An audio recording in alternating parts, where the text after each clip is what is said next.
Daniel Foster sat at the quiet corner table, nervously adjusting his watch. At 35, he'd finally agreed to let his sister set him up on a blind date. After 3 years of focusing solely on building his law firm, maybe it was time to try again.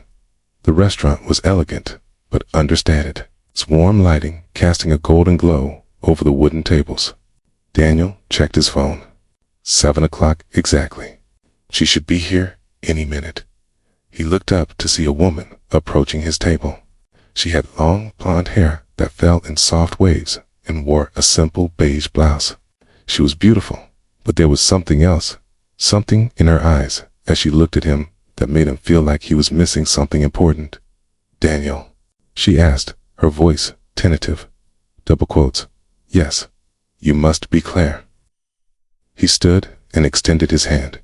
She shook it, a slight smile playing at her lips. "Thank you for agreeing to this. I know blind dates can be awkward." Her sister was very persistent. "She said you two met at a charity event. Something like that?" Claire sat down across from him, and Daniel noticed she was studying his face carefully. "You look good, successful, like life's been kind to you." "I can't complain. I have my own practice now, good clients, a nice place downtown." Daniel felt oddly defensive under her gaze. "What about you? What do you do?" "I'm a teacher. 3rd grade. Nothing as impressive as a lawyer, but I love it." "Teaching is impressive. It's important work, eh?" They ordered drinks and made polite, small talk. Daniel found himself enjoying the conversation, but he couldn't shake the feeling that Claire was waiting for something, watching him with an expectation he didn't understand.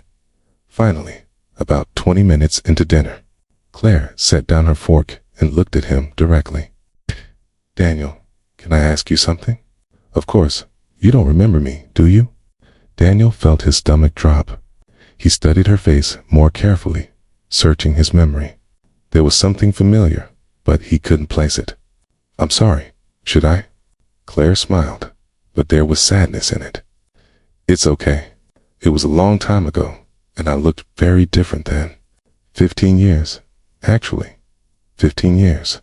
That would make us 20. We were both 20. Claire took a breath. "We met at State University. You were pre-law. I was studying education. We had introduction to philosophy together. Professor Henderson's class." Daniel's mind raced back. Philosophy class. 20 years old, before law school consumed his life. And then it hit him. Claire Bennett. "I go by my married name now. Claire Morrison. Well, ex-married name. I kept it after the divorce." The memories came flooding back. Claire Bennett, but she'd been different then. Heavier, with short dark hair and thick glasses. Quiet, always sitting in the back of the lecture hall. And he'd been, oh God, Daniel said, shame washing over him. "Claire, you were dating Jessica Hamilton," Claire said, her voice even. "The sorority president. Blonde, beautiful, everything a guy like you wanted back then." Daniel remembered. Jessica and her friends. The way they'd mocked other students. The way he'd laughed along, desperate to fit in with the popular crowd. And there had been an incident, the presentation, Daniel said quietly. "You did a presentation on existentialism." And Jessica made a comment about how someone who looked like me had no business discussing the meaning of life when I clearly didn't value my own appearance enough to care. Claire's voice was steady, but Daniel could see the old hurt in her eyes. "And you laughed, along with half the class." Daniel felt sick. "Claire, I'm so sorry. I was young and stupid and trying to impress people who didn't matter. That's not an excuse, but I dropped the class the next week." Claire continued. "I was already struggling with depression and an eating disorder. That incident sent me into a tailspin that took years to recover from. I don't know what to say. I was horrible. Cruel, you were." Claire took a sip of water. "But I didn't come here tonight to make you feel guilty. I came because when your sister mentioned your name at that charity event, I was curious. I wanted to see who you'd become, Why would you agree to this after what I did? Because I've spent 15 years working on myself. I got help for my eating disorder. I went to therapy. I learned to love myself. And part of healing meant forgiving people who hurt me, even if they never apologized. Claire met his eyes. I came tonight to see if you were still that cruel boy, or if you'd grown into someone different. Daniel sat back, processing everything. And what's your verdict? I'm not sure yet. Tell me about the last 15 years. Who did you become? So Daniel told her about law school, where he'd finally stopped trying to be someone he wasn't. About the wake-up call when Jessica dumped him for someone wealthier and he realized how shallow that whole world had been. About starting his practice with a focus on pro bono work, helping people who couldn't afford representation. I'm not looking for redemption, Daniel said. What I did was unforgivable, but I'd like to think I'm not that person anymore. Tell me about your cases, the pro bono ones. Daniel talked about defending domestic violence victims, helping low-income families with housing disputes, working with immigrants, navigating the legal system. As he spoke, he saw Claire's expression soften. Why do you do it? She asked. The pro bono work. You could make more money taking other cases, because I spent too many years of my life punching down, making myself feel bigger by making others feel small. Now I try to punch up, to help people who don't have power stand up to people who do. That's a good answer. They sat in silence for a moment. Claire, I know I don't deserve a second chance with you, but I want you to know how deeply sorry I am. Not just for that moment in class, but for being the kind of person who could do that. For being so insecure that I had to hurt someone else to feel better about myself. Thank you for saying that. For what it's worth, you're beautiful now. But I'm sure you were beautiful then too, and I was too shallow to see it. I wasn't, actually. Not by conventional standards. And that's okay.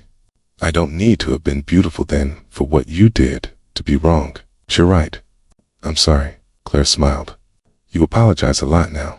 I have a lot to apologize for. They continued talking, the conversation shifting to lighter topics. Claire told him about her teaching, the kids she loved, her small apartment with a garden she was trying to grow. Daniel found himself genuinely interested, genuinely engaged. As the evening wound down, Daniel walked Claire to her car. So, he said, I'm guessing you don't want to see me again. I completely understand. Claire turned to face him. Actually, I'd like to, if you're interested. Really? After everything, people change, Daniel. I've seen enough tonight to believe you have. You're not the boy who laughed at me in that classroom. You're someone who learned from his mistakes, who chose to be better. That's rare. I don't deserve your forgiveness. Maybe not. But I'm not forgiving you for you. I'm forgiving you for me. Because holding on to that anger for 15 years didn't serve me. And because everyone deserves a chance to prove they've grown. Daniel felt tears prick his eyes. Thank you for this, for seeing something in me worth giving a chance. Don't make me regret it, Claire said with a smile. Over the next several months, Daniel and Claire dated carefully, thoughtfully. Daniel never took her kindness for granted, never assumed he'd earned her trust. He showed up consistently, listened when she talked about her struggles, supported her without trying to fix everything.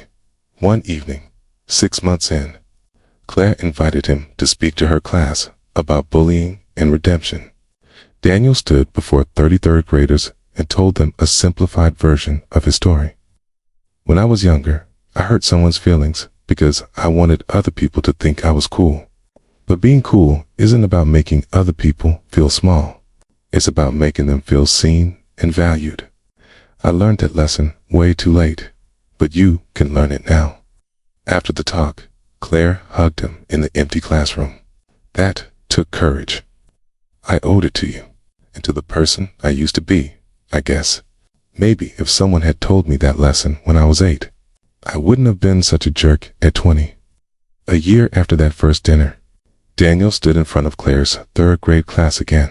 but this time to ask a question. With 30 excited children watching, he knelt down and pulled out a ring. Claire Morrison, you gave me something I didn't deserve, a second chance.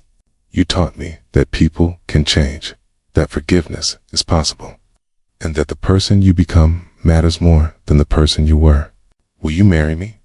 Claire laughed through her tears.